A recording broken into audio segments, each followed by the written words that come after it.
बिवाही कैसे बनना होगा?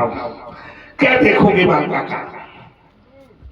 क्या बात है? उसने कहा तालियां बजाओ उसके नाम पर, उसके नाम पर सभी लोग तालियां बजा रहे थे। जिसने कहा है क्या देखेंगे? बालका की मांग में हम क्या देखेंगे? सिंदूर देखेंगे। अगर बालका की मांग सिंदूर से भरी है तो हम कह देंगे बालका विवाहित है।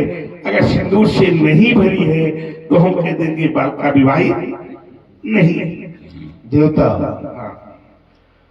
हमारे देश की संस्कृति कुछ ऐसी है कि हम ये कहते हैं वसुधैव कुटुंबकम, और क्या पूरे विश्व में क्या इसी चिन्ह के द्वारा विवाहित या अविवाहित जानी जाती है? कहे देवता, कैसे जानी जाती है? तुम मतलब पूरे विश्व में प्रत्येक नारी क्या सिंदूर से ही जानी जाती है? हम पूरे विश्व की बात, पूरी विश्व की बात हम कर रहे हैं, क्योंकि हमारे देश की ये संस्कृति है। सुनो कि वसुधैव कुटुंबकम ठीक है, कम ठीक है, और यहाँ तक सिद्धांत की बात है देवता, तो टूटती धन भयो विवाह। तो अगर मैंने विवाह हो गया, सुनो, अगर विवाह हो गया तो बालका के मांग में सिंदूर भर जाना चाहिए। बिल्कुल भरे, वो भी होगा, भर जाना चाहिए। ये एक रस्म है। और अगर सिंदूर नहीं भरा तो हमने बतलाया कि आदमी कह देता है कि बालका का विवाह नहीं हुआ, ये बालका नहीं। आपने देवता, आपने केवल ये पूछा ये विवाहित है या अविवाहित है, आपने ये नहीं कहा कि विवाह संस्कार हो गया कि नहीं। अच्छा, यदि आप ये कहते कि विवाह संस्कार हो चुका है तो मैं कहता कि नहीं। अच्छा, विवाह संस्कार और विवाहित में अंतर है? बहुत अंतर है। क्या अंतर है बताओ? जैसे यहाँ सिद्धांत दिया गया भयऊ विवाहू, विवाह तो हो गया लेकिन विवाह संस्कार अभी होना बाकी है। विवाह संस्कार में क्या बाकी है? जैसे वैदिक रीत के अनुसार एक वाक्य उत्तर दीजिए। अब आप शुरू हुए तो हम चाहते हैं हमारे यहाँ कोई वार्ता हो। नहीं, क्या होगा? वैदिक नहीं, क्या वैदिक? वैदिक किसे कहते हैं? वैदिक रीत के वैदिक किस अनुसार भाषा का शब्द है? वैदिक किससे टूट कर बना है? वैदिक में क्या धातु है? वैदिक में क्या प्रत्यय है? क्या जानते हैं? हम ये कहना चाहते ज्यादा ज्ञान में बघारो, अगर ज्ञान बघारोगे तो फंसोगे, और फंसोगे मत कहना क्या हो रहा है। हम बहुत सच्चे महात्मा है, आदमी को ऐसे निपटा देते हैं, लेकिन अगर हम सोच ले तो बड़ा मुश्किल है। फिर आप कैसे नहीं निकल पाओगे? आप शुरू हो रहे थे, शुरू हो जाओगे तो परेशान हो जाओगे ना। मेरा विषय ये नहीं तो था। प्रश्नों की मैंने है। एक बिंदु दिया था कि बालका का विवाह हुआ या नहीं हुआ, मैंने इतना भी नहीं दिया था। आपको कहना चाहिए बालका का विवाह हो गया। हमने कहा बालका का अगर विवाह हो गया तो बालका किससे पहचान? कोई हमने आपसे नहीं कहा था। अब आप पहचान, तो हमने किससे पूछा था? समाज से पूछा था। समाज ने कहा कहीं से। और देखिए, बड़ा ही सुंदर संवाद देख रहे हैं। हमारे परशुराम जी का आगमन महानगर कानपुर से और जनक जी के द्वारा बड़ा ही सुंदर वार्तालाप प्रभावित हुए। हमारे जो ये आयोजन करता है भाई हमारे आदरणीय श्री कपिल जी राजपूत जी, उनके द्वारा ये 101 पुष्पमुद्रा परशुराम जी के श्री चरणों में प्रदत्त की गई। बहुत बहुत साधुवाद, बहुत बहुत धन्यवाद। और और वैदिक विवाह बिना आचार के नहीं होता। क्या बात है, बहुत अच्छी बात है। ये भी यही मैं कहने जा रहा था, केवल मांगलिक क्रियाकलाप अवशेष है। विवाह तो हो चुका है, अवशेष क्या है? मांगलिक क्रियाकलाप। मांगलिक क्रियाकलाप में बहुत सारी चीजें होती हैं, वो सब बाकी है। विवाह हो गया, ठीक है। अच्छा, बालका रिश्ते में क्या लगती है? बेटी। तो बेटी रिश्ता जब शब्द आता है तो एक बात याद आती है। कुछ रिश्ते ऐसे होते हैं, कुछ रिश्ते ऐसे होते हैं कि रिश्ते होते बहुत अच्छे हैं लेकिन सभी को बताए नहीं जाते। कुछ रिश्ते ऐसे होते हैं, होते तो बहुत अच्छे हैं लेकिन सभी को बताए नहीं जाते। और कुछ फल बहुत अच्छे होते हैं, फल होते तो बहुत अच्छे हैं लेकिन सभी फल खाए नहीं जाते। कुछ फूल बहुत अच्छे होते हैं फूल होते बहुत अच्छे हैं, लेकिन सभी फूल भगवान शंकर पर चढ़ाए नहीं जाते। कुछ मित्र बहुत अच्छे होते हैं, मित्र होते बहुत अच्छे हैं, लेकिन सभी मित्र घर बुलाए, अच्छा घर क्यों नहीं बुलाए जाते? किन मित्रों को घर नहीं बुलाना चाहिए? तो शास्त्र कहता है अगर मित्र चैत्र से पतित है, चैत्र से घिरा हुआ है, तो ऐसे मित्र को कभी घर नहीं बुलाना चाहिए, शास्त्र कहता है। चलो शिवध्वज, ये तुम्हारी बेटी है, तो तुम्हारी बेटी को मैं देखता हूं तो मुझे एक बात याद आती है। एक बार मैं पाश्चात्य देश गया, अब तो इस जैसे समाज उस हिसाब से रख चाहिए। अब मैं पाश्चात्य जब गया तो पाश्चात्य देश में देखा कि आज जानकी कैसे खड़ी है, दोनों हाथ जोड़कर खड़ी है। और जब मैं पाश्चात्य देश गया तो तुम्हारे जैसे एक पिता ने अपनी पुत्री को आदेशित किया, बेटी ये भगवान परशुराम है, इनको प्रणाम करो। तो शिवध्वज जानते हो वो बालिका मुझे प्रणाम नहीं कर रही थी। क्या कर रही थी? हाथ को हिला रही थी। वो बालिका हाथ को हिला रही थी। हमने उसके पिता से पूछा कि बालिका हाथ को क्यों हिला रही है, तो उसके पिता ने कहा भगवान मैं नहीं जानता कि मेरी बेटी हाथ को क्यों हिला रही है। हमने कहा चलो चलकर पूछते हैं बालिका से कि बालिका हाथ क्यों हिला रही है। मैंने उसके पिता को लिया और पहुंचा उस बेटी के पास, उस बालिका के पास, और बालिका से मैंने प्रश्न किया बेटी तुम्हें तो प्रणाम करने का आदेश दिया गया था, तुम हाथ क्यों हिला रही हो? तो उस बालिका ने क्या कहा? उस बालिका ने कहा भगवान मैं हाथ इसलिए हिला रही हूं कि आज दर्शन दियो तो दियो, आज के बाद दर्शन न दियो। हमने कहा धन्य है विदेश की संस्कृति और धन्य है हमारी भारतीय संस्कृति। हमारी भारतीय संस्कृति को देखो, जब उस बालिका को देखा था तो बालिका छिन्न भिन्न छिन्न वस्तु से ढकी थी, लेकिन मैं सीता को देखता हूं तो नख से सिर तक वस्तु से ढकी है। ये है भारतीय संस्कृति। और अब माताएं बहनें नहीं है, लेकिन हमारी अगर वहां तक आवाज आ रही है माताओं बहनों तक, तो एक सीता से एक शिक्षा लेनी चाहिए कि अपने से बड़ों को प्रणाम करे। तो कैसे प्रणाम करे? दोनों हाथों को जोड़कर प्रणाम करे। और जब घर से बाहर निकले तो नख से लेकर सिर तक वस्त्रों से ढकी हो। ये केवल हमारी नहीं, आप सबकी भी जवाबदारी है। हमारी माताएं बहनें जब घर से बाहर निकले तो क्या नख से लेकर सिर तक वस्त्रों से ढकी हो। उस बालिका के तरह छिन्न भिन्न वस्त्रों का पहनावा बंद करे। आवश्यकता नहीं है इसकी, है आवश्यकता इसकी नहीं है। और कभी श्रृंगार करने की आवश्यकता पड़ जाए तो किसी को नहीं देखना है। किसको देखना है? हमारी लाडली जानकी को देख लेना है और अपना श्रृंगार कर लेना है। क्योंकि सीता के तन पर साधना की साड़ी पड़ी है, प्यार का दुपट्टा उड़ा है, आंखों में करुणा का काजल है, ओठों और कानों में कर्मों का कलफुल है, मानवता की मांग में शीतलता का सिंदूर भरा है, पैरों में पवित्रता की पायल पड़ी है, ओठों में अगर लज्जा की लाली लग जाए तो भगवान के अपनी भक्तों वो नारी और कोई नारी नहीं होगी, वो नारी केवल भारतीय नारी होगी। कौन होगी? भारतीय नारी होगी। और भारतीय नारी ने जब जब अपनी साधना को साधा है तो क्या करके दिखाया है? भारतीय नारी ने जब जब अपनी साधना को साधा है तो चित्रकूट की चट्टानों पर मंदाकिनी जैसी नदी का निर्माण कर दिया है। भारतीय नारी ने जब जब अपनी साधना को साधा है तो क्या किया है? भगवान ब्रह्मा विष्णु महेश को पालने में लालना बनाकर छुड़ा दिया है। भारतीय नारी ने जब जब अपनी साधना को साधा है तो क्या किया है? यमराज से अपने पति के प्राणों को छीन लाई है और ब्रह्मा के नियमों को उलट पुलट कर दिया है। ये भारतीय नारी की पहचान। आवश्यकता है इसको जानने की और आवश्यकता है इसे अपनाने की। शाम को आया था, सुन रहा था, कोई कह रहा था कि भारत देश के नाम पर हमारे देश को भारत माता के नाम से भी जानते हैं। हमारे देश को केवल भारत माता के नाम से नहीं जानते, हमारे यहाँ धरती को धरती माता के नाम से जानते हैं।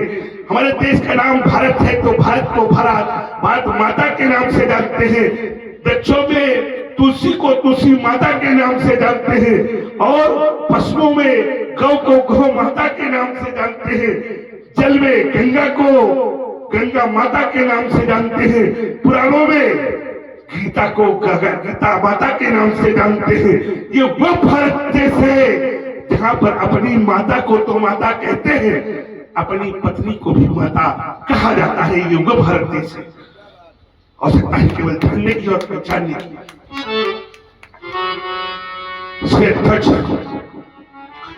तुम इस बालिका से मुझे प्रणाम करवा रहे हो, ये कन्या है और हमारी संस्कृत पे कन्या को कन्या के रूप में अर्चना की है, बालिका के रूप में पूजा की है, भगनी के रूप में आरती की है, माता के रूप में विशिष्ट माना है, भगवती के रूप में स्तोत्र पाठ की है, काली के रूप में स्तुति किया है। ये समस्त सुंदरों से सुशोभित ये बालिका सुचिता सरलता आमोद सौख्यात बालिका का क्या परिचय है, तुम्हारे मुख से जानना चाहता हूँ और तुम्हारे मुख से सुनना चाहता हूँ। देवता, एक समय मिथिला में दुख के बादल छाए। एक ऐसी करुण गाथा जिसका स्मरण होते ही मेरा हृदय कांपने लगता है देवता। और वो ऐसी दुखद गाथा, किस भांति मैं वर्णन करूं मैथिली की प्रभु करुणा कथा। क्या हुआ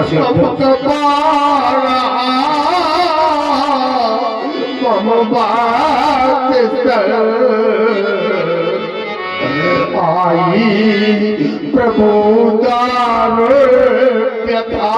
और वो व्यथा क्या दीजिएगा कि बरसा न जल जल जल विकल। और ये अवधि स्वागत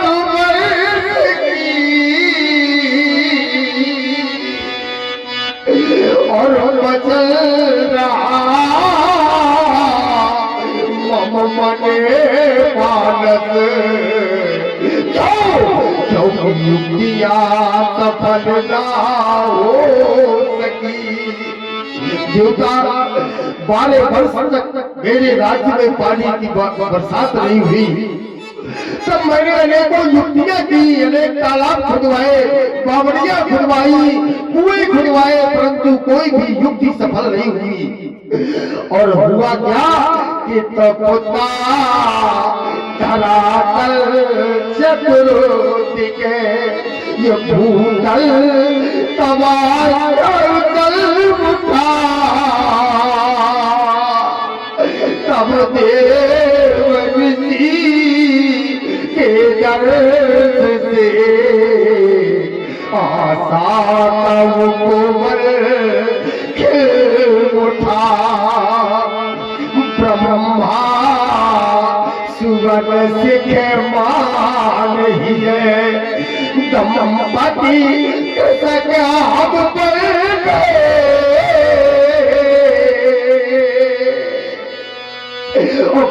के लिए कंचल काल कंसण धरा का कर रहे। और ऐसी स्थिति बन गई देवता कि बरसा रहा था रवि अनल भूतल तमाशा चल रहा और चल रहा संसल पवन। और तब से पसीना ढल रहा फिर भी प्रभु हम छोड़ते सुखा कर हल प्रताप चला रहे आशा लिए जल वृष्टि की हम निज शरीर जला रहे। और देवता इस तरह से दक्षिण दिशा जब हल चला सहसा धरा तले उठा फट गया धरा काछ और मेघ गर्जन हो उठा। जो ही दक्षिण दिशा की ओर ये हमारा हल गया तो ही धरातल फट जाता है देवता, और आकाश में तीव्र ध्वनि सुनाई पड़ती है। और जब उस फटे हुए भूभाग पर मैंने झांक कर देखा तो क्या दिखाई दिया कि भूगर्भ से स्वर्ण में सिंहासन अग्निमय ऊपर उठा। क्या कह रहे हो उसमें? कन्या सिंहासन रूढ़ नख गद गद हृदय बम हो उठा। ये वही दुलारी है भगवान सलमुख छटा सब रही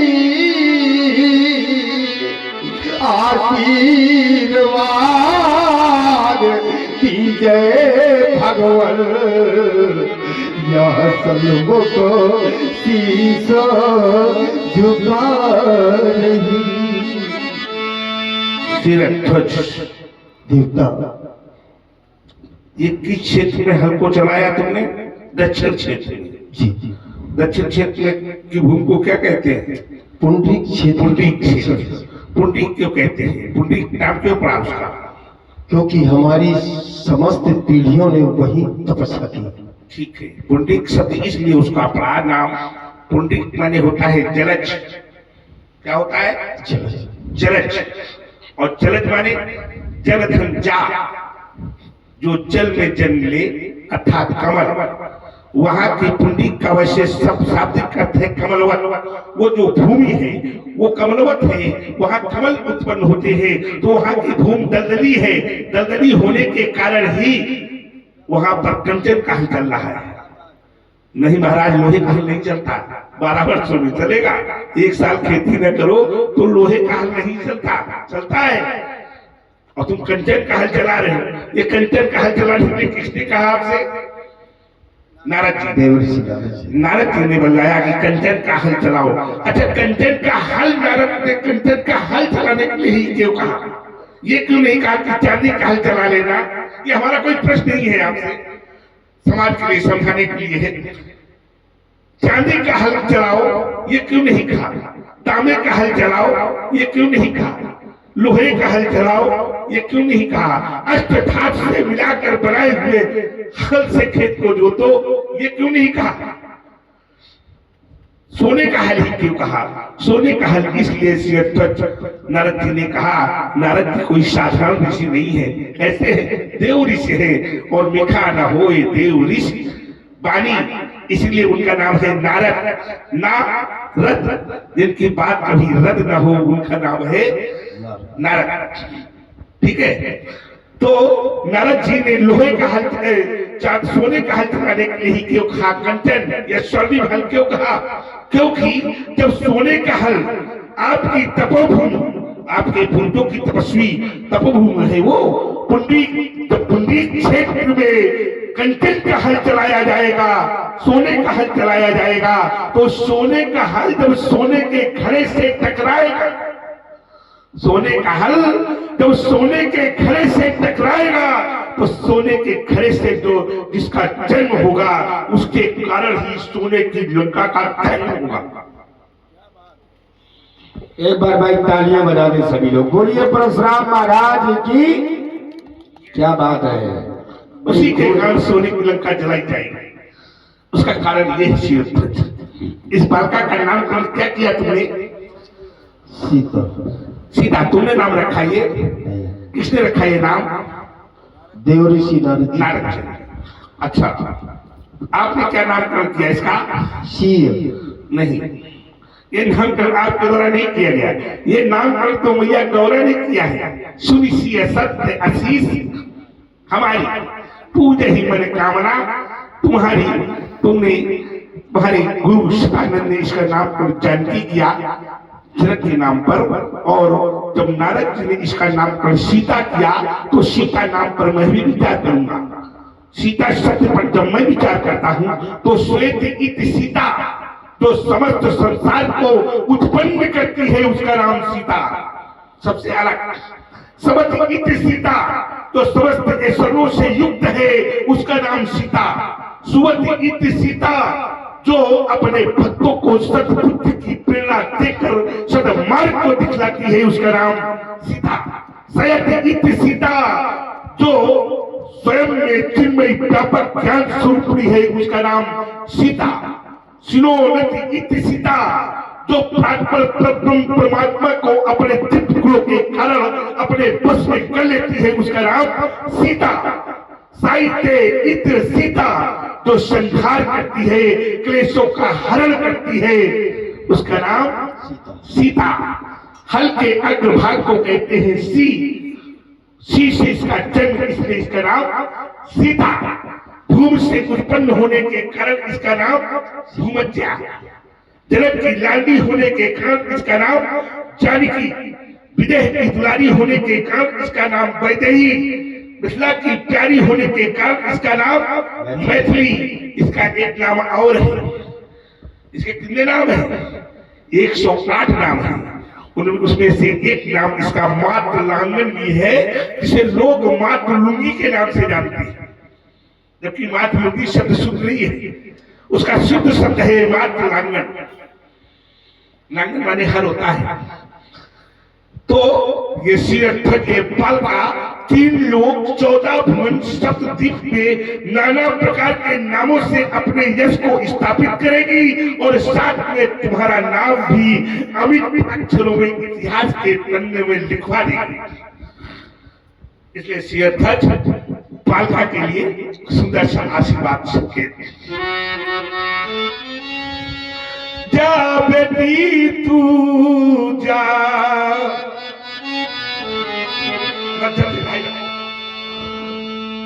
जा बेटी तू जा, जा बेटी तू जा, जा करके धरती माँ से कहना अधिक अन्न उपजा।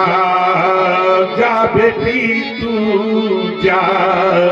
सिर में सिंदूर की रेखा लाल, बिंदु से शोभित भाल, हृदय में हो पथ का अनुराग। बेटी तेरा हो अटल सुभाग। त्याग की किरणें तुमसे फूटे, देश के बंधन तुमसे छूटे। अरे लगे लगे लंका में तुमसे और बेटी तेरा हो अटल सुभाग। बेटी तेरा हो अटल सुभाग। फूलो फलो सदैव सास, ये नारियां तुमसे लेवे आदर्श। इसमें भी तेरा हो प्रथम भाग। बेटी तेरा हो अटल सुभाग। सीते आयुष्मती भव, सौभाग्यवती भव, सावित्री भव। विदेहराज बालिका को उच्च राज प्रसादों में ले जाया जाए। आशीष दीन सखी हरिशानी, निज समाज में गई सयानी। विश्वामित्र मिले पुनि आए।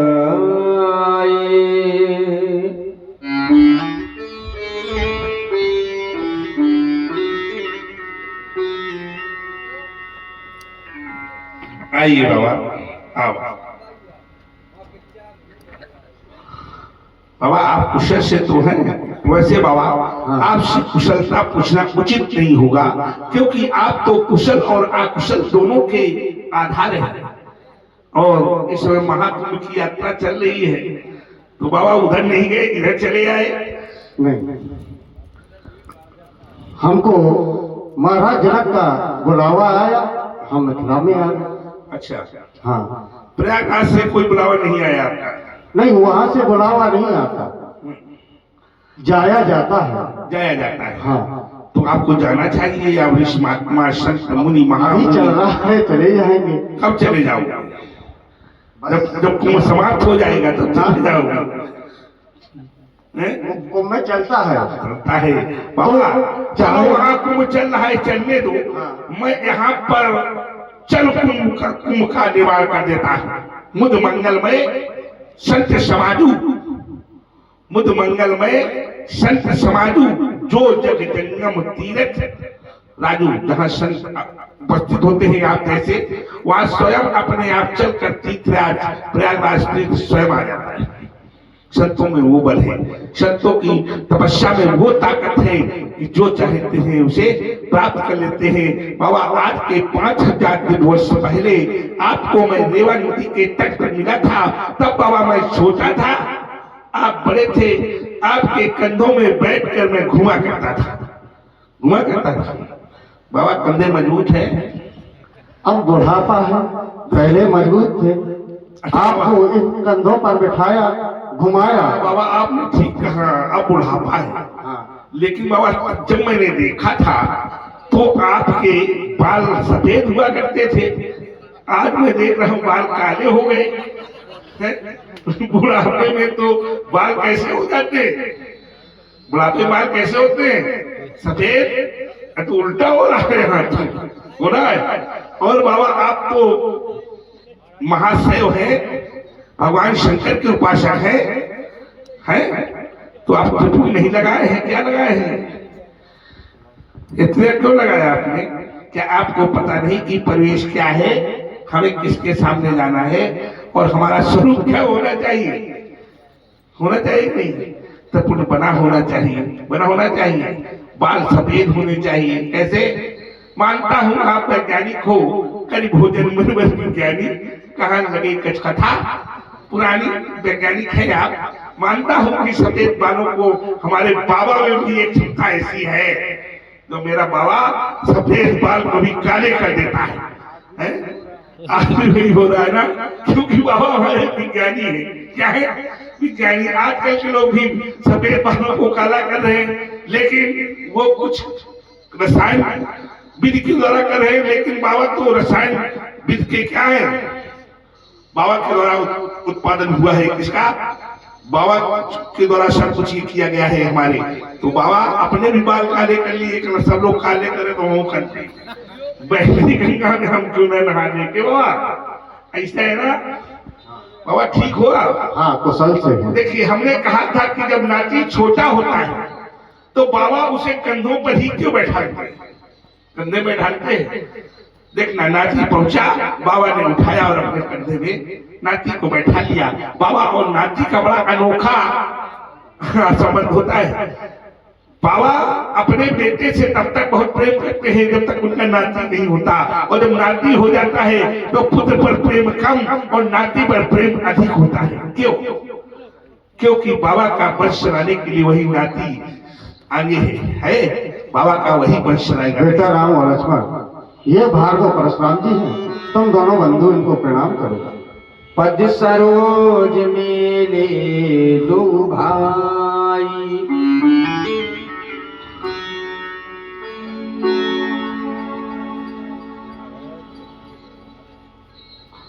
कौशिक कुंवर रावरे कौन? बाबा, बहुत सुंदर बालक है ये। कौशिक कुंवर रावरे कौन? इनके कोमल अंग, कमलवत आंखें, इनकी सुंदराकार भुजाएं, सुंदर आभा अधर बिंब की सभी अनंत बन जाएंगे। बाबा, क्या कहूं इनकी सुंदरता, क्या कहूं इनकी सुंदरता। लख मैंने देखकर मेरी बाणी होती मौन। कौशिक कुंवर रावरे कौन? विद्या से ये शून्य नहीं है। बाबा, मैंने कैसे जाना कि ये विद्या से ये शून्य नहीं है? कैसे जान दिया मैंने? इन बालकों ने तो आकर अभी हमको केवल प्रणाम किया है, और प्रणाम करते ही मैंने कैसे जान लिया कि विद्या से ये शून्य नहीं है? क्योंकि जब इन बालकों ने मुझे पाप किया तो बाएं हाथ से बाएं पैर को और दाहिने हाथ से दाहिने पैर को छुआ। पैर छूने की विधि यही है आचार्य जी। तो बाएं हाथ से बाएं पैर को और दाहिने हाथ से दाहिने पैर को छुआ। मैं जान गया कि विद्या से ये शून्य। अच्छा, इन्होंने बाएं हाथ से छुआ, क्या छुआ? नाखून को छुआ। आजकल के लोग कहां पैर छूते हैं? गांठों पर, घुटनों में छूते हैं। हमने उनसे पूछा, भाई घुटनों में पैर क्यों छूते हो? तो छू लिया, हमको छू नहीं दिया। तुम चाहते हो किसके नीचे का भाग ही न रहेगी, बांस न बजेगी, छूने नहीं पड़ेगा, तो नीचे का भाग ही नहीं रहेगा। तो विद्या से ये शून्य नहीं है, और बाबा धन से भी ये न्यून नहीं है। ये मैंने कैसे जाना कि धन से भी ये न्यून नहीं है? जब इन बालकों के मैं मस्तक के ऊपर मुकुट को देखता हूं तो मुकुट के ऊपर मुझे क्रीट दिखाई पड़ती है, और क्रीट पे लगी है मणि, जो मणि स्पष्ट बता रही है कि बाबा ये साधारण राजकुमार नहीं है, ये किसी चक्रवर्ती राजा के बालक है, राजा के राजकुमार है। तो विद्या से ये शून्य नहीं है और धन से भी ये न्यून नहीं है। तो किस प्रदेश के रहने वाले ये विद्या के ये कौन? कौशिक कुंवर रावरे कौन? बाबा ये कौन है? क्या परिचय है इनका? शिक्षा सिख मुझे अवगत कराए। सतत साहित्य साधक, गंभीर तत्वान्वेषक, भाषा भागीरथी की दिव्या अवगाहक, कविकुल, कुमुद, कलाधर, कान केसरी, काव्यकांश दिवाकर, भगवान शंकर की विशेष कृपा पात्र भार्गव श्री परशुराम जी के चरणों में कुमार लक्ष्मण का प्रणाम स्वीकार हो। आपके चरणों में प्रणाम है कुमार लक्ष्मण का। निवेदन है आपसे और निर्देश है समाज को।